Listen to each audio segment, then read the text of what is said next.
11월 둘째 주에 균형 잡힌 건강한 교회라는 내용으로 교제를 했었는데 다 마무리를 못해서 그때 나눴던 말씀 복습 좀 하고 남은 부분들 나누도록 하겠습니다.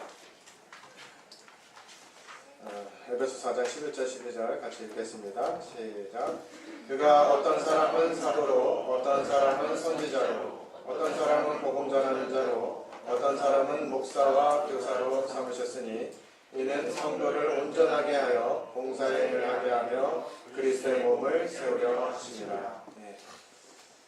하나님이 교회를 세우시고 그 교회 안에 허락하신 5가지 은사, 그 중에 사도와 선지자는 성경이 완성되었기 때문에 현재 활용되지 않는 은사다 말씀을 드렸고요.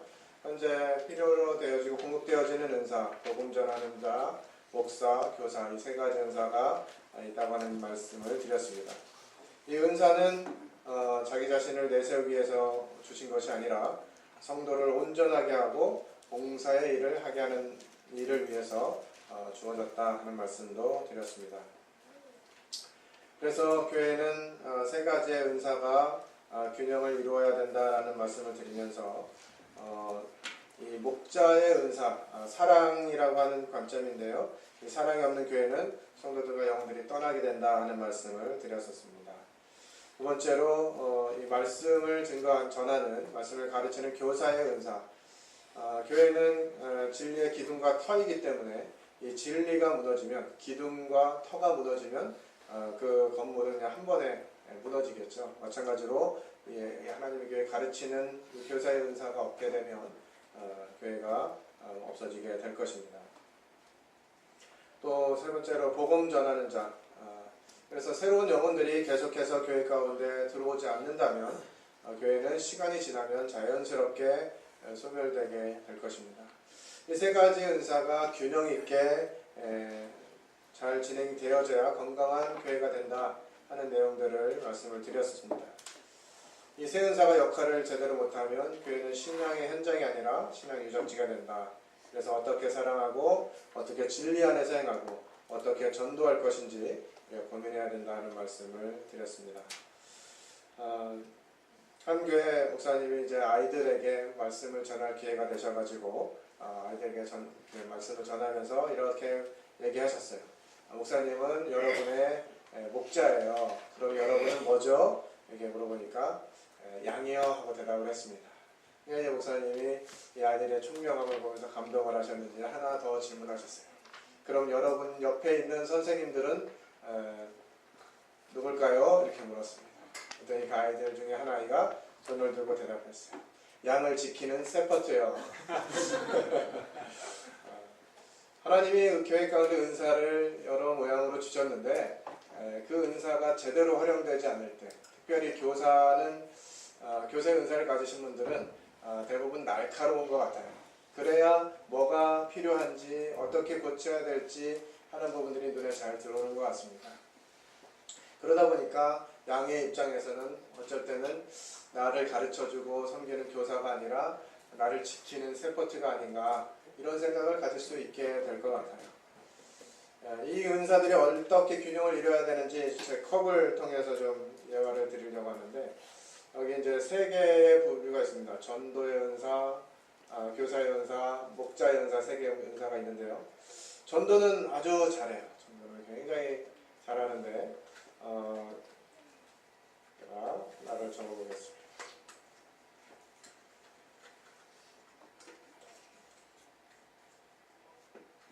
이게 컵이 모양이 잘 안 접히더라고요. 네, 이렇게 목자의 은사가 좀 절반 정도밖에 안 돼. 그럼 여기에다 물을 얼마나 받을 수 있습니까? 전도는 엄청 잘하고 교사의 은사도 굉장히 좋은데 목자의 은사가 절반밖에 안 돼요. 그럼 물을 얼마나 받을 수 있어요? 절반밖에는 못 받는 거예요. 이 전도의 은사가 굉장히 뛰어나고 목자의 은사도 있긴 한데 교사의 은사가 턱없이 부족해요. 그럼 물 얼마큼 받을 수 있죠? 네. 교사의 은사가 차지하고 있는 이 정도밖에는 물을 못 받는 거예요. 그래서 이 3가지 은사가 균형 있게 잘 발휘가 되어져야 교회가 건강한 교회가 되고 많은 물을 담을 수 있는 교회가 된다고 생각이 듭니다. 그래서 저희들이 이제 전도의 은사를 생각하면서 씨를 뿌리기 전에 하는 일, 그래서 땅을 기경해야 한다 라는 부분을 살펴봤고요. 어부가 하는 일, 또 그물을 내려야 할 곳이 어딘지 주님의 인도하심을 받아야 된다. 또 이것은 주님의 지상 명령이다. 복음만 전하고 끝날 것이 아니라 하나님께서 이 성경을 통해서 기록하신 내용들을 다 가르쳐 지켜야 하는 것이 지상 명령이다 하는 내용도 살펴보았습니다. 그리고 모든 그리스도인들에게 두 가지 직분을 주셨는데 복음의 일꾼과 교회의 일꾼이라고 하는 이 직분을 주셨고요. 이 복음의 일꾼과 교회의 일꾼으로서 하나님의 말씀을 이루게 하는 것이 주님이 주신 목표입니다.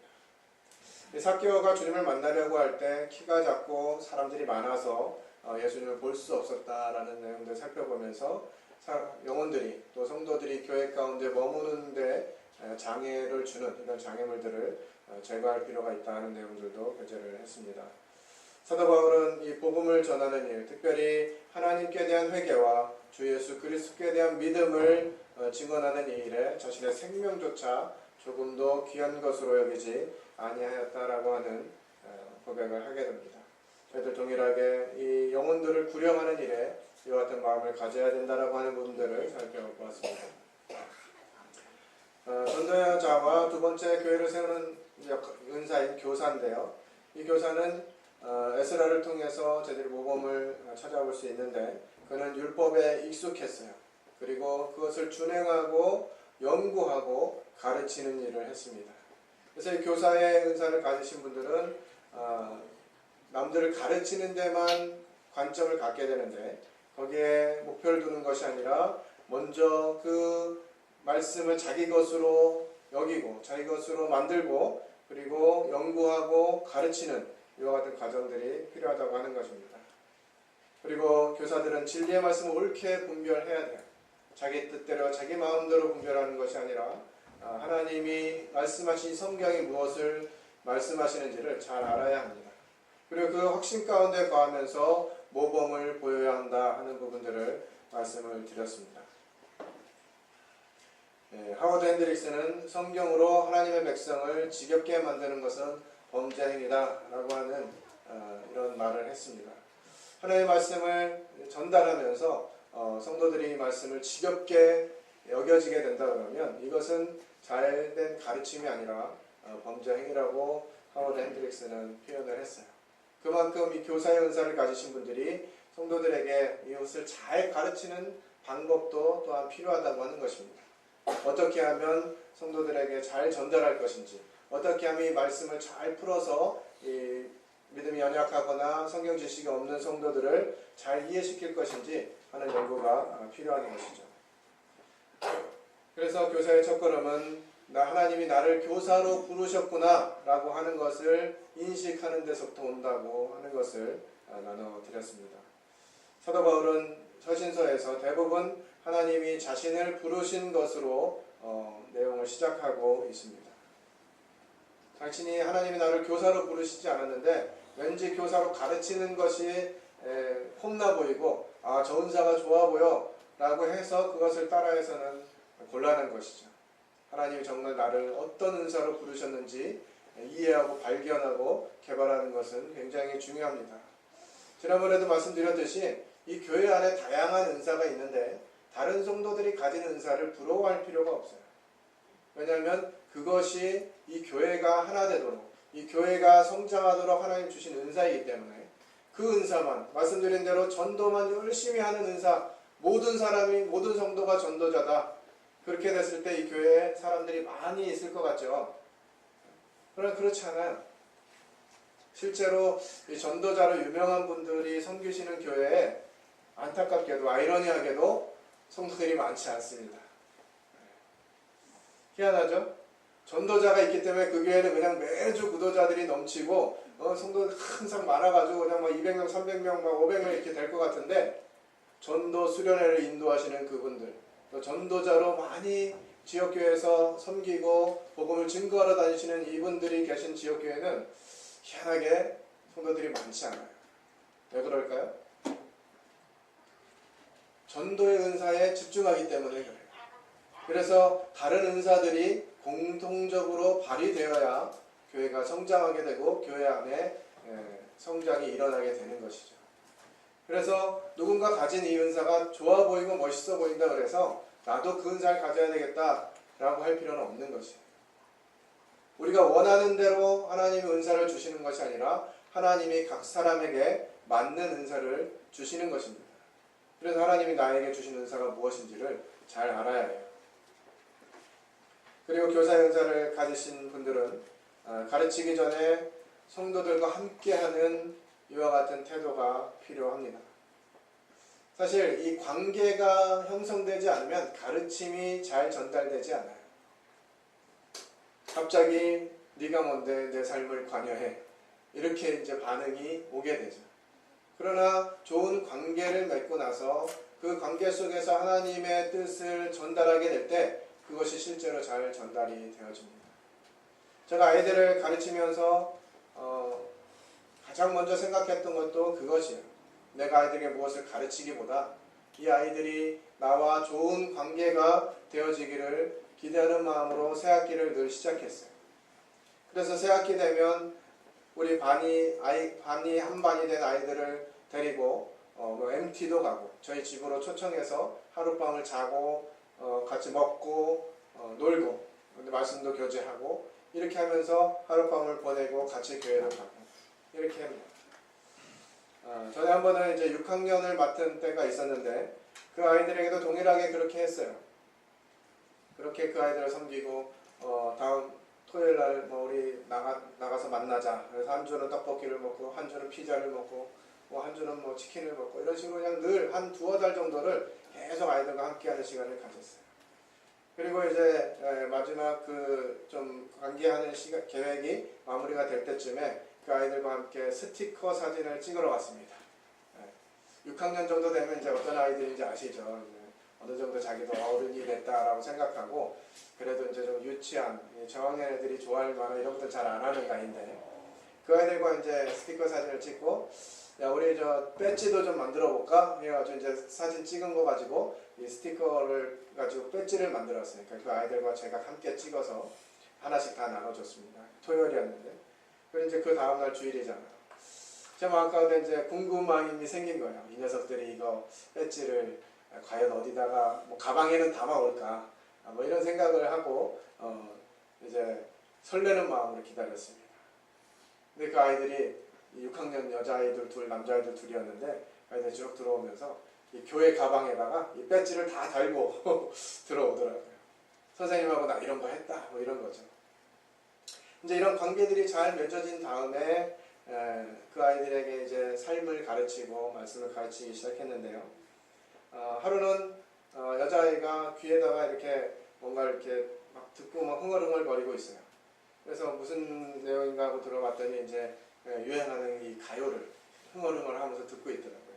그래서 제가 이제 그 아이에게 이 굉장히 신나는 노래 같은데 선생님은 너가 이런 노래뿐만 아니라 예수님을 찬양하는 그런 노래도 좀 들었으면 좋겠어. 이렇게 얘기했어요. 그 다음 주에 이제 또 그 아이가 또 귀에 이렇게 꽂고 다녀가지고 무슨 노래 듣나 하고 이렇게 다시 빼서 들어봤더니 CCM이 나오고 있더라고요. 참 감사가 됐어요. 또 한 주는 이게 이제 6학년 되니까 이 외모에 신경을 쓸 나이잖아요. 이 아이가 이 귀걸이를 이렇게 다 하고 왔어요. 보통 교사들 같은 어른들 같았으면 야 네가 나이가 몇 살인데 그 귀걸이를 하고 다니냐? 이렇게 했을 거예요. 그럼 아이들 마음을 딱 닫고 저 선생님은 나랑 대화 상대가 아니야 이렇게 마음을 먹는 거예요. 근데 이제 그 아이가 이렇게 하고 왔길래 참 귀걸이 예쁘다. 근데 선생님은 너가 그런 거 안 해도 늘 예뻐. 이렇게 이제 얘기했습니다. 그 다음 주에 그 아이가 올 때는 귀걸이를 빼고 왔더라고요. 그러니까 먼저 가르치기 전에 함께하는 과정들이 필요하다고 하는 것들을 보게 돼요. 교사들에게 사실은 좀 부족한 부분이기도 합니다. 가르치는 것, 그렇기 때문에 연구를 많이 해야 되고요. 그런데 시간을 많이 들이기 때문에 성도들과 함께하는 일에 시간을 많이 들이기가 쉽지 않은 것이 사실이에요. 그러나 성도들과 함께하지 않으면서 가르치기만 하려고 하는 것은 효과가 없다고 하는 것입니다. 그래서 성도들에게 무엇을 가르치느냐보다 가르치는 당신이 누군가 하는 것들이 더 중요하다고 하는 것이에요. 성도들의 인격적인 관계에 관심이 없는 성도들은 절대로 그 메시지에 귀를 기울이지 않게 되는 것입니다. 로마서 2장 21절 말씀 우리 함께 읽겠습니다. 시작. 그러면 다른 사람을 가르치는 내가 내 자신을 가르치지 아니하느냐. 예. 다른 사람을 가르치는 이런 사람들은 다른 사람을 가르치기 전에 자기 자신을 먼저 가르쳐야 해요. 너는 성도들을 가르치면서 너는 무엇을 배우고 있느냐 하는 관점이 필요하다고 하는 것이죠. 우리가 하나님께 가르침을 받아서 성도들을 가르치는 이런 태도가 필요한 것이죠. 많은 가르치는 은사를 가지신 분들이 이러한 같은 부분들, 자신을 돌아보지 않고 특별히 더 인격적인 이런 부분들이 성숙되어지지 않아서 이 가르침이 효과를 제대로 나타내지 못하는 경우들을 보게 됩니다. 그래서 주님으로부터 이 가르치는 은사를 받으신 분들은 먼저 하나님께로부터 자신이 어떻게 배움을 받아야 하는지를 생각해야만 할 것으로 보입니다. 최고의 교수법은 사도 바울이 성도들을 가르친 그 방법, 이것이 모범입니다. 또 예수님께서도 제자들을 가르치시고 훈련하신 방법이 있는데 그것이 모델링이에요. 내가 이렇게 했으니 너희도 이렇게 해라. 내가 너희를 섬겼으니 너희도 서로 섬겨라. 내가 너희를 사랑한 것 같이 너희도 서로 사랑하라. 계속 이렇게 말씀하시잖아요. 이 가르침의 본은 모범은 바로 본을 보이는 것이에요. 내가 이렇게 한 것처럼 너도 그렇게 하라고 하는 것이죠. 그 원리 가운데 예수님의 최고의 교수법이 바로 성육신이라고 하는 것이에요. 예수님은 하나님이셨지만 사람들을 위해서 사람과 같이 되셨어요. 내가 누군가를 가르칠 때 그 사람의 입장에 서보지 않고 가르치기 시작하면 어려울 수밖에 없어요. 낮아진 모습으로, 겸손한 모습으로 가르칠 때 진정한 가르침이 될 수 있으라고 생각이 되어집니다. 배우는 사람들은 참 놀랍게도 그걸 잘 알아요.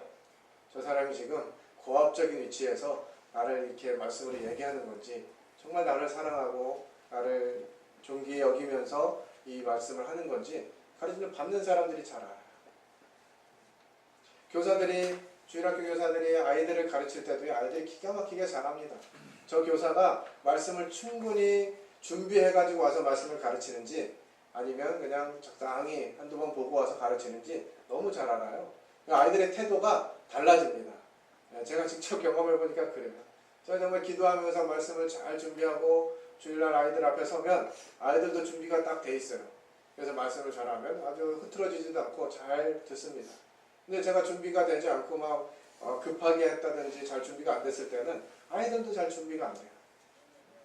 그런 모습을 볼 때 이 아이들과 같은 그 수준에서 내가 가르치는 그 상대방의 수준에서 그 수준으로 내려가서 섬기고 본을 보이는 이와 같은 과정들이 필요하다고 하는 것입니다. 그렇게 하려면 우리가 이 교사로서의 역할을 하는 동력을 생각해 봐야 되는데 우리의 이 교사로서 가르치는 동력이 성령께로부터 와야 된다고 하는 것입니다. 가르침 힘을 얻지 못하는 많은 이유 중에 한 가지는 우리의 가르침이 성령의 동력에 연결되지 못한 것이에요. 그래서 많은 분들이 겸손하게 이야기한다 그러면서 이 강단에서 특별히 준비가 잘 안 됐는데 인도하심을 따라서 말씀 전하겠습니다. 이렇게 하면 여러분들 어떤 느낌이 드세요? 뭐야, 준비 안 된 말씀을 내가 들어야 되는 거야? 이런 생각이 먼저 든다고 하는 것이. 이건 겸손이 아닙니다. 저 말씀을 증거할 때 이 말씀을 잘 준비해야 돼요. 하나님이 어떤 마음을 가지고 계신지, 어떤 뜻을 가지고 계신지, 이 성경이 무엇을 말하는지 잘 준비해서 말씀을 증거해야 됩니다. 인간적으로만 준비하는 것이 아니라 이 성령의 붙들림 바 되어서 하나님의 말씀에 먼저 감동되어지고 그 말씀을 자신에 살펴보고 그리고 나서 이제 가르쳐야 된다고 하는 것이죠. 성령이 열지 않으시면, 성령이 성도들의 마음을 준비시키지 아니하시면, 또 성령이 말씀 증거하는 사람의 마음을 준비시키지 아니하시면 어떤 노력을 한다 할지라도 사람들의 마음을 열 수 없다고 하는 사실이에요. 삶을 변화시키는 가르침에서 라는 책에서 이런 내용들이 기록되어져 있습니다. 성경은 정보를 위한 책이 아니라 변화를 위한 책이다. 뒤에 무디가 한 얘기인데요. 성경을 머리로 가르치면 성도들의 머리가 바뀌고, 성경을 가슴으로 가르치면 성도들의 가슴이 바뀐다. 성경을 삶으로 가르치면 성도들의 삶이 바뀌고, 성경을 영으로 가르치면 성도들의 영이 바뀐다. 이 가르치는 사람이 어때야 하는지 이런 부분들을 살펴보게 됩니다. 여러분들 혹시 무엇으로 가르치고 계십니까? 이제 가르침은 그냥 공적인 가르침뿐만 아니라 제자로서 양성하는, 우리 주님의 지상 사명이죠. 내가 너희에게 가르쳐 분부한 모든 것을 가르쳐 지키게 하라고 하는 것이, 이것은 성도들을 제자화해야 된다고 하는 것을 말씀하시는 것입니다. 교회가 세상을 제자 삼지 않으면 세상이 교회를 제자 삼을 것이에요. 오늘날 이 교육이라고 하는 분야가, 특별히 대한민국에서 이 교육이라고 하는 분야가 우리 자녀들을, 우리 학생들을, 청년들을 제자화하고 있어요. 참 교육이 무섭습니다. 이 교육의 힘이 얼마나 큰지 몰라요. 특별히 초등학교 6년, 중학교 3년, 고등학교 3년, 이 12년 동안에 배운 그 교육이 아이들의 인생관을 결정하고 가치관을 결정하게 되어 있어요. 무엇을 듣느냐, 무엇을 보느냐 하는 것이 그 사람을 결정시키는데, 오늘날 우리나라의 문화는 이 교육을 통해서 학교 교육에 너무 매진하게 해가지고 학교에서 가르치는 가치관이 이 사람들의 가치관을 만드는 그와 같은 흐름으로 가고 있다고 하는 것입니다. 그래서 우리는 우리 자녀들을, 우리 교회 가운데 있는 이 청소년들을 하나님의 말씀으로 어떻게 제자 삼을 것인지를 고민해야 돼요. 우리가 그들을 붙잡지 않으면, 우리가 그들을 말씀으로 세우지 않으면 세상이 이 젊은 사람들을 자꾸 데려가는 것이죠. 감사한 것은 최근 우리 번영록의 청년들이 힘써서 모이려고 하고 함께 모여서 교제하고 기도하고 어떻게 교회를 위해서 자신들의 삶을 드릴 것인가 고민하고 있는 모습들을 보면서 참 감사가 됩니다. 가능하면 이 교회 가운데 오래 머물 수 있도록 또 분위기를 만들어주고 문화를 만들어주는 것도 필요한 것 같아요. 교사가 성도들을 제자 삼지 않으면 세상이 성도들을 제자 삼는 것입니다. 어떤 교회 한 직장에 여러 성도들이 다니는 그런 그 모임이 있는데, 한 10여 년 전 얘기입니다. 최근에는 그렇지 않으리라고 생각이 되는데, 그러다 보니까 성도들의 수준이 어느 정도인지 다 알아요. 그래서 누구네 집에 뭐가 들어왔다, 이런 소문이 들리면 그것이 그냥 그 성도들, 특별히 그 직장에 함께 근무하는 성도들 가정은 마치 유행처럼 누구네 집에 돌침대 들어왔대. 그러면 돌침대가 그냥 집집마다 돌침대가 들어오기 시작하고, 누구네 집에 이 헬스 케어 기기가 들어왔대. 그러면 그것도 이렇게 유행이 돼가지고 각 집집마다 그것들을 갖추기 시작하고, 이렇다고 하는 얘기를 들었어요.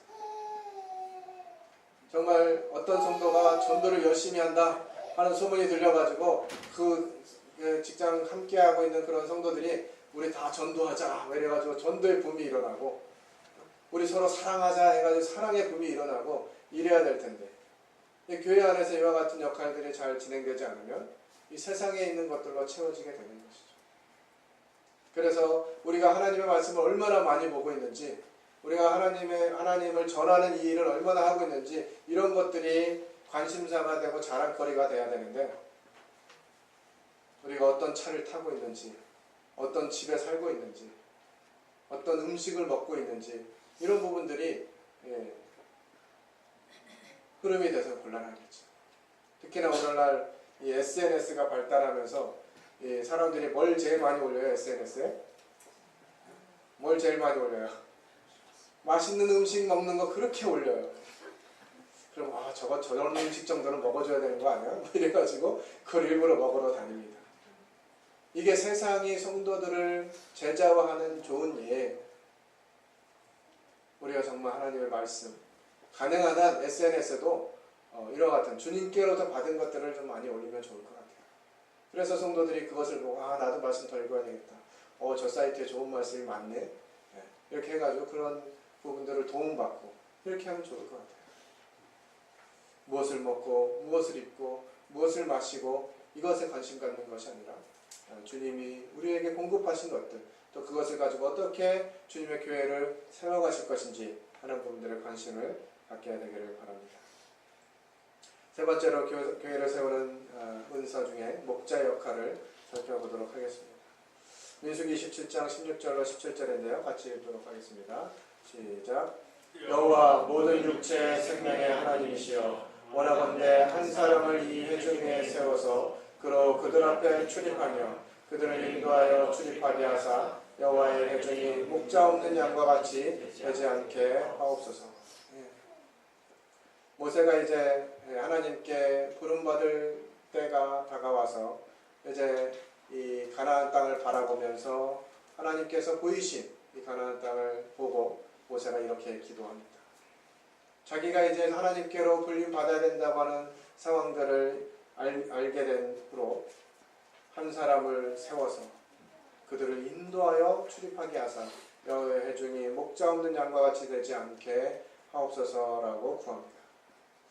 이것은 참 필요한 기도인 것 같아요. 하나님의 교회에 목자들이 없으면 이 목자들이 이 양이 길을 잃게 되는 것이죠. 양은 자기를 보호할 만한 또 자기가 자기의 필요를 채울 만한 아무런 조건도 가지고 있지 않아요. 그래서 목자가 없으면 안전하지도 않고요. 필요를 채울 수도 없는 것이에요.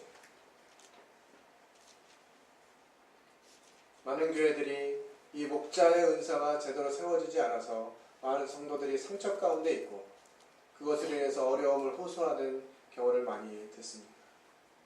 사실 이 목자의 은사는 눈에 두드러지는 은사가 아니에요.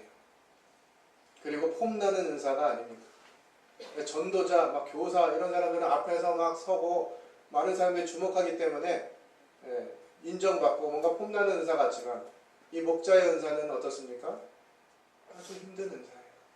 보이지 않는 곳에서 섬겨야 하고 살펴야 하고 돌아봐야 하는. 아이러니하게도 이 중동의 특별히 이스라엘에서 이 목자의 리더십 이것을 리더십에 있어서는 굉장히 좋은 리더십이라고 생각한다고 해요. 그런데 목자가 되고 싶어하는 사람들은 별로 없어요. 왜요? 이 목자는 지저분하고 힘들고 춥고 배고프고 이런 일들이거든요. 그래서 목자의 리더십은 기대하면서 목자처럼 살고 싶어 하지는 않는다 하는 것이 알려져 있습니다. 모세를 생각할 때도 그런 것 같아요.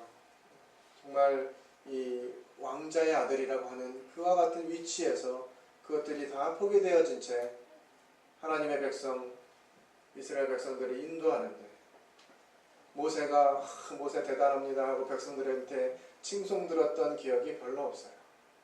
틈만 나면 이 백성들로부터 원망과 시비를 받게 되죠.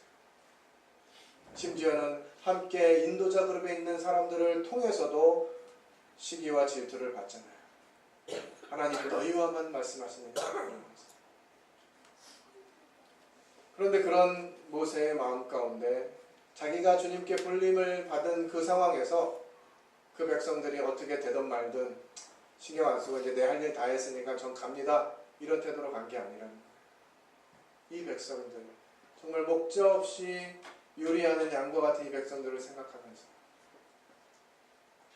그들을 위해서 또 한 사람의 인도자를 세워달라고 하는 기도를 하게 됩니다. 그 이후에 하나님이 여호수아를 부르셔서 인도자로 세우시죠.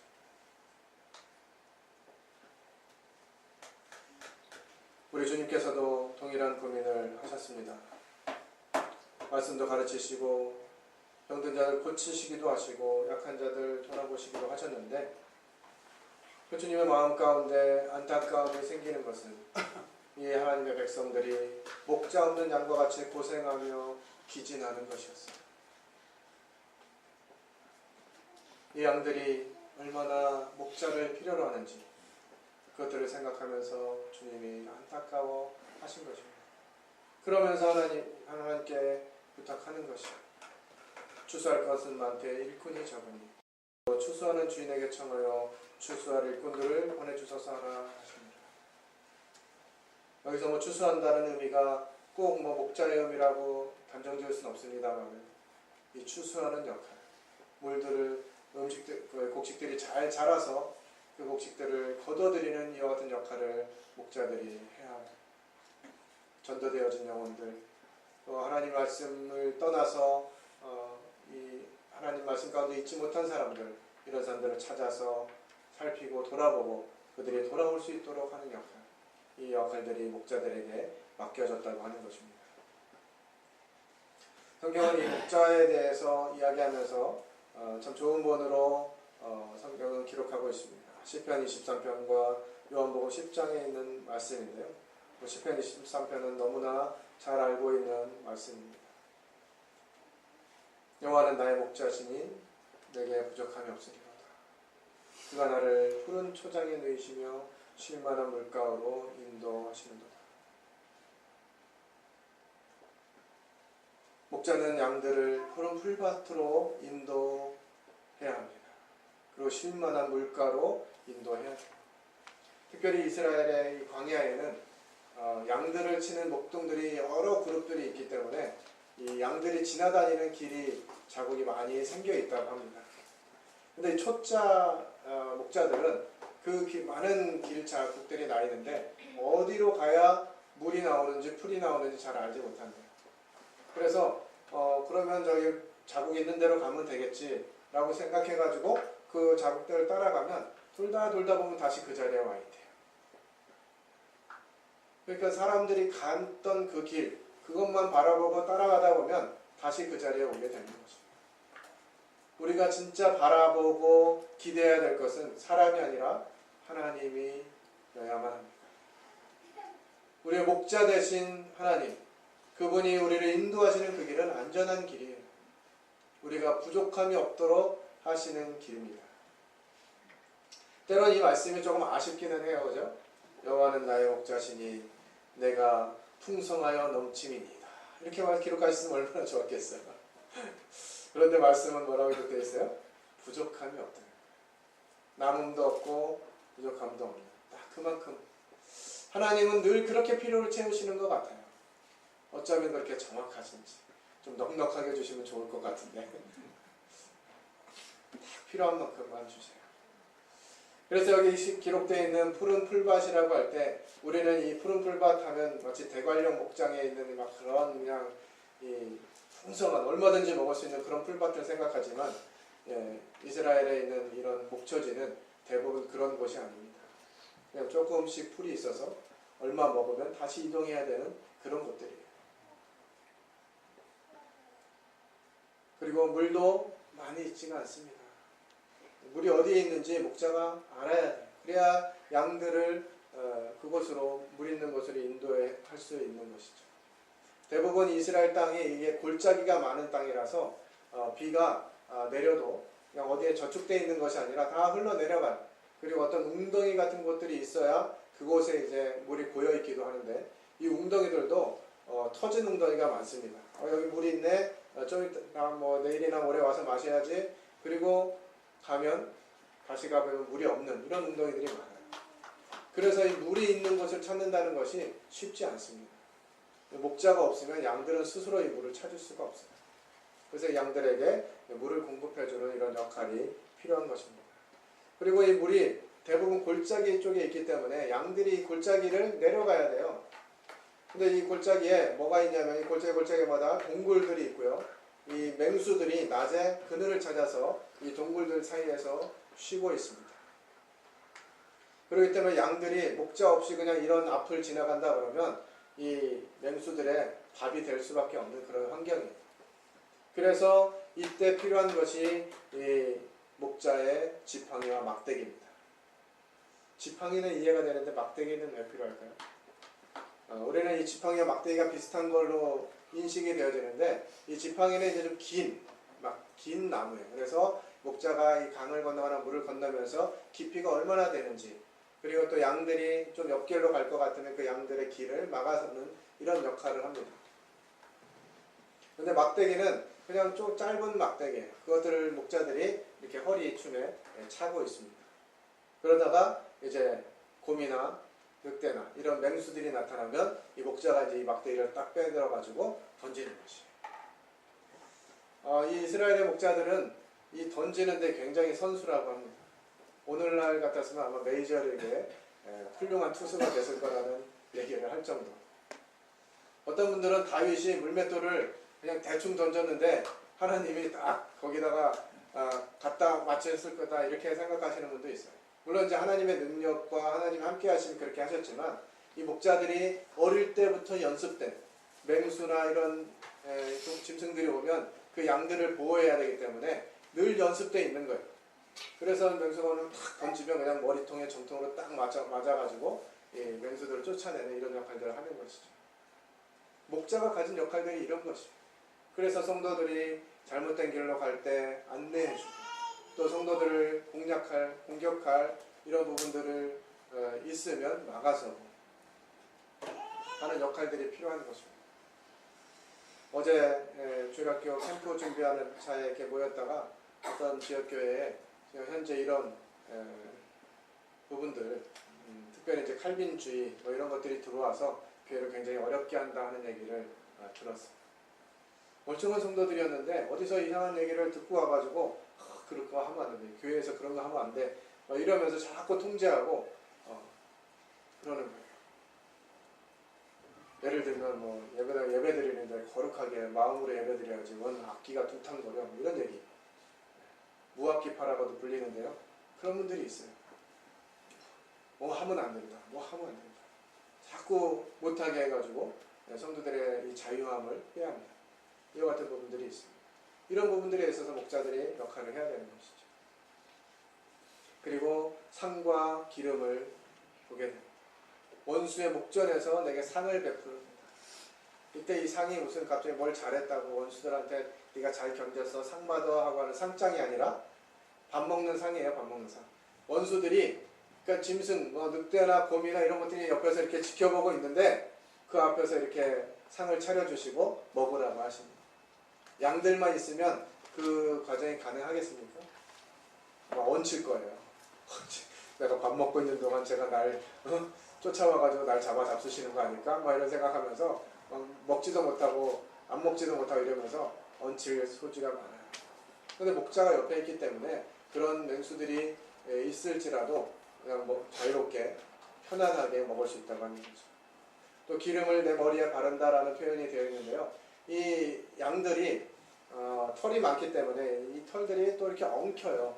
그러다 보면 이 더운 날에 양들이 햇빛을 받으면 이 열을 발산을 시켜야 되는데 이 털들이 다 엉켜 있어가지고 열이 발산이 안 되는 거예요.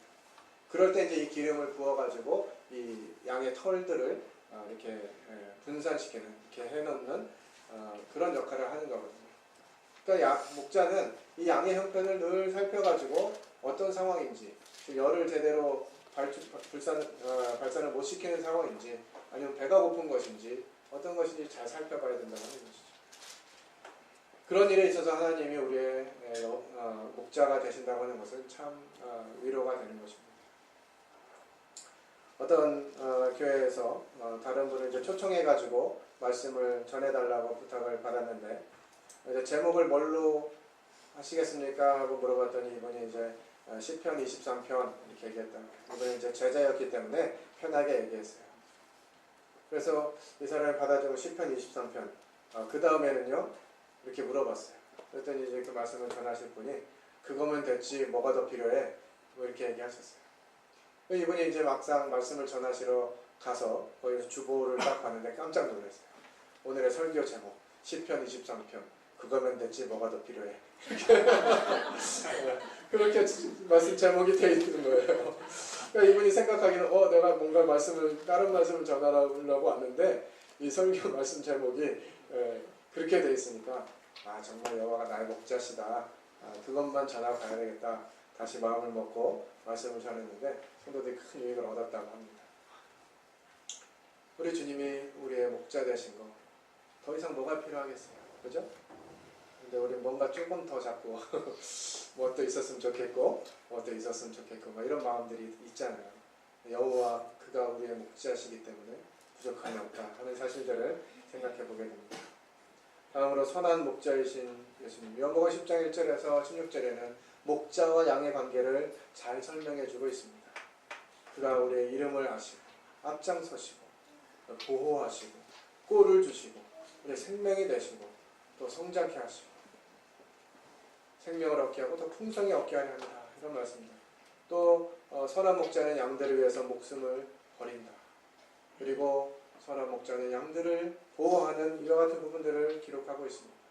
그리고 양들을 잘 알고 잃어버린 양을 찾는 이와 같은 목자의 모습이 기록되어져 있어요.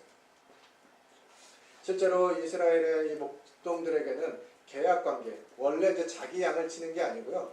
계약관계에 있어서 이제 양이 많은 사람들의 양을 치는 이제 전문 경영인이에요. 말하자면 양들을 치는 역할을 하는 이 목자들이 있는데요. 그래서 계약을 합니다. 뭐 30마리면 30마리, 50마리면 50마리 이렇게 이제 계약을 하는데 이 양들 중에 최소 20% 내지 30%는 해함을 입어도 이 목자에게 책임이 없어요. 그래서 이제 우리가 생각할 때 이 요한복음에서 사꾼 그러면 사꾼들이 굉장히 나쁜 사람들처럼 여겨지는데 그렇지가 않아요. 일반적으로 양을 치는 사람들이 사꾼이에요. 그리고 그것은 계약 관계에 의해서 양을 치기 때문에 이 양들을 치다가 맹수가 나타나면 이 사람들은 책임 20% 30% 뭐 곰이나 늑대가 나타나도 양을 막 절반 물어가고 이러지 않잖아요. 그냥 한 마리 딱 물면 끝나거든요. 그러니까 그런 맹수들이 나타나면 이 목자들은 자기 목숨부터 챙기는 거예요. 한두 마리 잃어버려도 상관없기 때문에. 그러나 우리 주님은 선한 목자이셔서 양들이 맹수들이 올 때 양을 위해서 자기의 목숨을 바치는 이것이 우리 주님이 선한 목자이심을 나타내는 것입니다. 그리고 그분이 우리의 이름을 잘 아는 것이죠.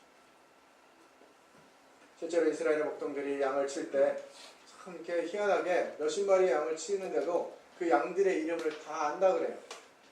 그래서 목자가 한 그 기자가 그것이 사실인가 싶어가지고 이것을 확인하러 이제 들에 나가서 한 목자를 만납니다.